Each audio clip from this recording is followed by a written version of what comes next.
మహాకవి కాళిదాస్ అభిజ్ఞాన శాకుంతలం 28వ భాగం 24/7/26 ఆచార్య బేతవోలు రామబ్రహ్మం గారి అర్ధతాత్పర్య వ్యాఖ్యానం మనం అనుసరిస్తాం. పంచమాంకంలో ఉన్నాం. రాజు దగ్గరికి వచ్చేశారు.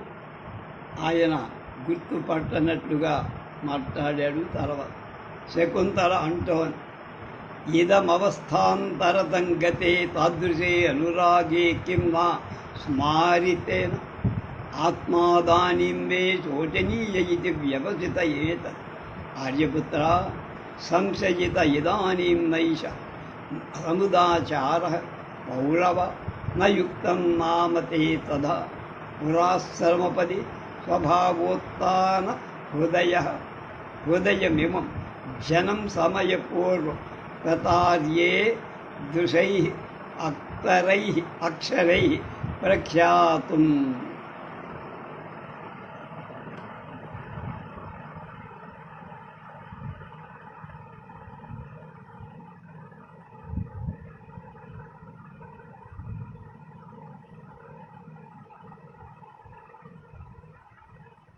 ఇప్పుడు శోచనీయ అది శోచనీయమని ఏతత్ వ్యవసితం ఇలా పరిణమించి ఇది నిశ్చితం. నా హృదయాన్ని తరుచుకొని నేను విలపించాల్సిందే. ఇక నన్ను గురించి నేను దుఃఖపడాల్సిందే. ఆర్యపుత్ర అనబోయి అర్ధోక్తితో సగం ఆపి భర్తనే అని అలా పిలవాలి కాబట్టి సంశయితగా వివాహ విషయంలో సంశయిస్తున్నా.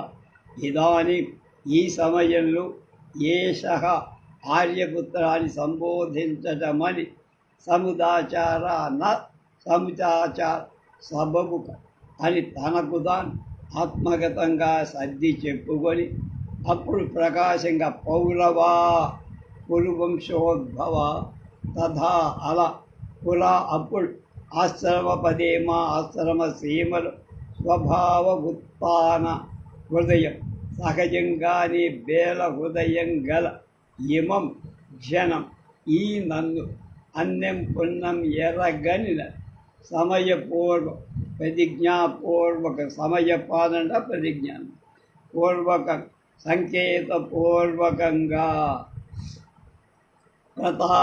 ప్రతార్య వంచి ఈదృశై అక్షరే ఇప్పుడు ఇలాంటి మాటలతో ప్రత్యాఖ్యాతం తిరస్కరించడంపై నయుక్తం నామా సమంజసం కాదు కదా.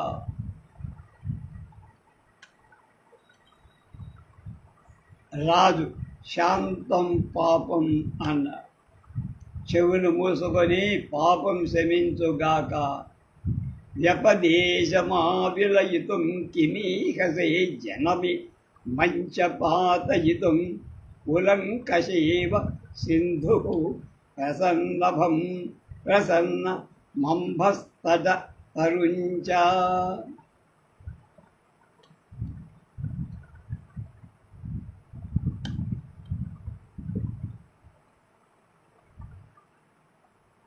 శకుంతల భవత్ ఇది పరమార్థతః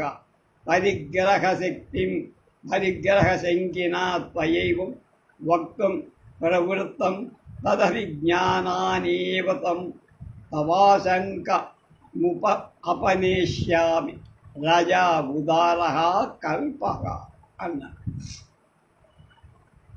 కూలంకష సింధు ఒడ్డులను ఒరుసుకుంటూ ప్రవహించే నది, ప్రసన్నం అంబగా స్వచ్ఛమైన నీరు, తటా తరుంచ గట్ల మీద చెట్టులు ఇవలాగా వ్యపదేశ మా వంశ ప్రతిష్ట అవిలయితం కలుషం చెయ్యటానికి ఏమం ఈ జనం నన్ను ఈ మనిషి పాతయుతంచ పతితుని చెయ్యటానికి ఈహసే కిం వాంఛిస్తున్నావా అని.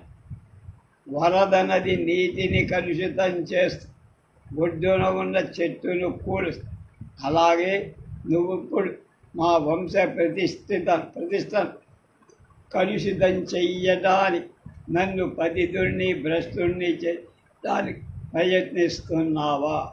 భవతు కాత్ పరమార్థత నిజానికి పరిగ్రహ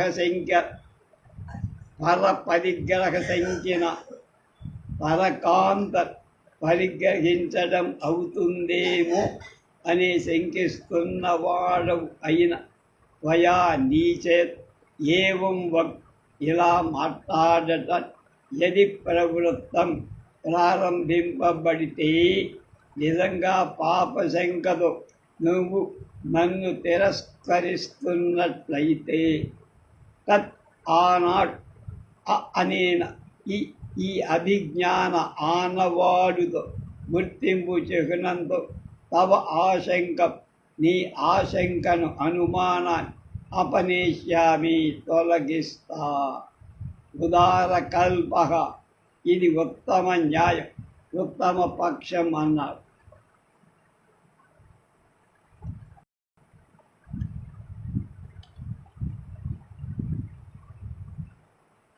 శకుంతల ముద్రాస్థానం పరామర్శ్య ఆది అంగుళీయక శూన్యామే అంగుళీ అని. గౌతమి నూనంతే శక్రావతారాం భృత బాలాభ్యంతరి శచీతీర్థసలిలం వందనమానాయ ప్రభ్రష్టమంగుళీయక రాజా సస్మితం ఇదం తత్ప్రచ్యుత్పన్నమతి స్త్రైనమితి యదుచ్యతే. శకుంతల అత్ర తావధిద్విధినా దర్శితం ప్రభుత్వం అపరంతే కథయిష్యాత్. రాజా అంటున్నాడు, శ్రోతవ్యమిదానీ సంవృత్తం.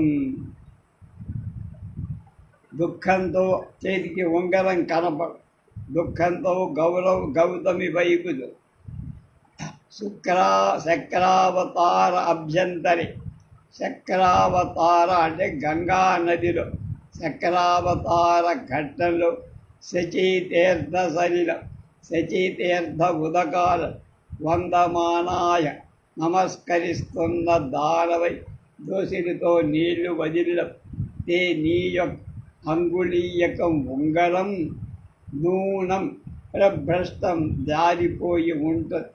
ఆ రేవులో అర్ఘ్యమిస్తున్నప్పుడు ఖచ్చితంగా అక్కడ దారి. సస్మితం రాజు చిరునవ్వు.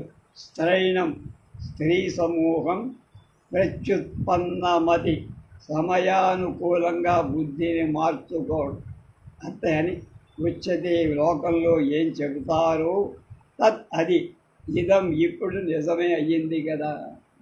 అంటే ఆడవాడు కథలు బాగా అడుగుతారు.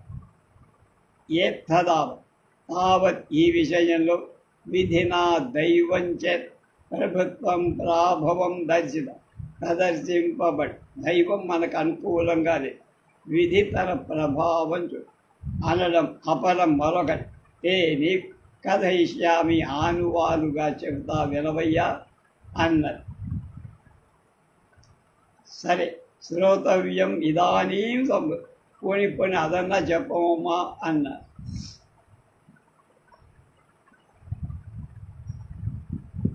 వినవలసింది ఇదానీ ఇప్పుడు సంవృత్తం ఏర్పడింది, చూడాల్సిందయ్యి. వినాల్సింది చూడాల్సింది, ఇప్పుడు ఇంకా వినాల్సి వచ్చింది అని వెతకాలి. శకుంతలను నన్వే కస్మిన్ దివసే నవమాలికా మండపే నళినీపత్ర భ్రాజనతగత ముదకం తవ హస్తే సన్నిహితమాసీత్. రాజా శృణు మస్తనుస్తావత్.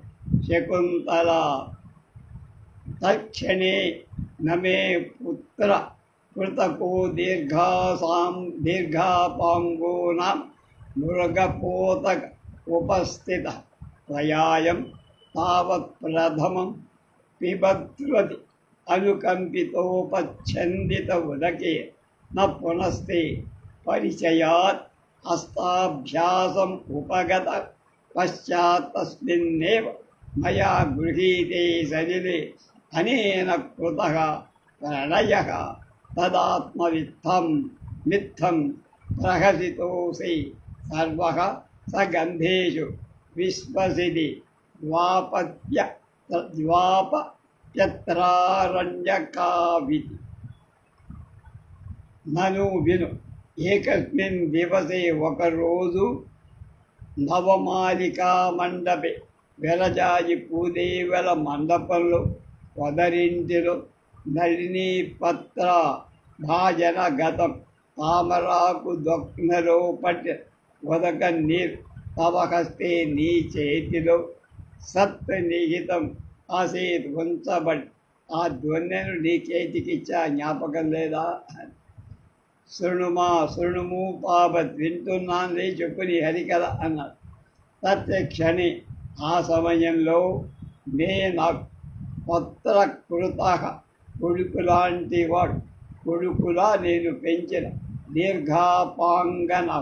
దీర్ఘాపాంగమనే పేరు కలవాడు మృగపోతగా ఒక లేడి పిల్లడు ఉపస్థిత మన దగ్గరకొచ్చి అయం విడ్ తావత్ వాక్యాలం ప్రథమం పిబత్, ముందుగా తాగుగా ఇది అని అనుకంపిన కనికరించిన వాడవై త్వయా నీ చేత ఉదకేన ఉపఛందిత నీరు ఆపదూపి ఆహ్వానింపబడ్డ దొన్నెలో నీరు చూసి తాగడానికి రారా అని పిలిచావు అనడం పునః కాని పరిచయం లేకపోవడం తేని హస్త అభ్యాస చేతి చంద నా ఉపగత ఆ దీర్ఘాపాంగుడనే పిల్లాడు లేడి పిల్లాడు రా. పశ్చాత్ తర్వాత మయా నాచేత గృహీతే స్వీకరింపబడగానే తస్మిన్ ఏవ సరి అదే నీతి విషయం అనేన ఆ దీర్ఘాపాంగుడి చేత ప్రణయ కృత అభిలషింపబడి అదే ద్వంద్వను నేను పట్టుకొని వాడిని పిలవగా ఆ లేడి పిల్లాడు వచ్చి ఆ నీరు తాగి అప్పుడు నువ్వు యుద్ధం ఇలా ప్రహసిత ఆసి వేళాకోళమాడే సర్వ ఎవడు గాని అంటే ప్రతివాడు సంగధేషు సజాతి వాళ్ళ ఎందే విశ్వసతి నమ్మకం కలిగి ఉండు. నువ్వు ఆశ్రమవాసివి కనుక నీ మీద వాడికి నేను రాజు బయట నుంచి వచ్చాను కనుక నన్ను నమ్మల. అత్ర ప్రస్తుతం ద్యవు అది మీరిద్దరూ కూడా అరణ్యకౌ ఆటవికులు కదా, అది మీ ఇద్దరినీ అరణ్యంలో నివసించే జాతి కదా అని మేళపాడావయ్యో అని.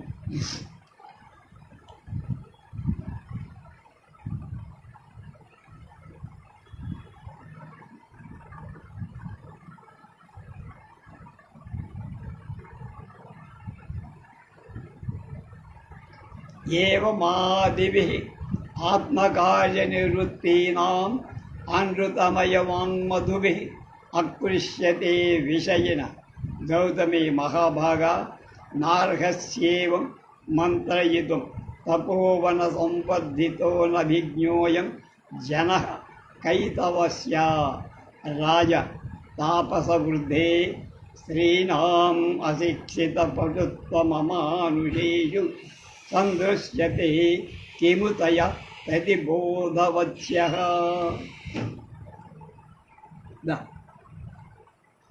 రాగంతరిక్షగమనాత్ స్వమతపత్యజాతం అన్వయే విజయీ పరభృతాః ఖలు పోషయంతి.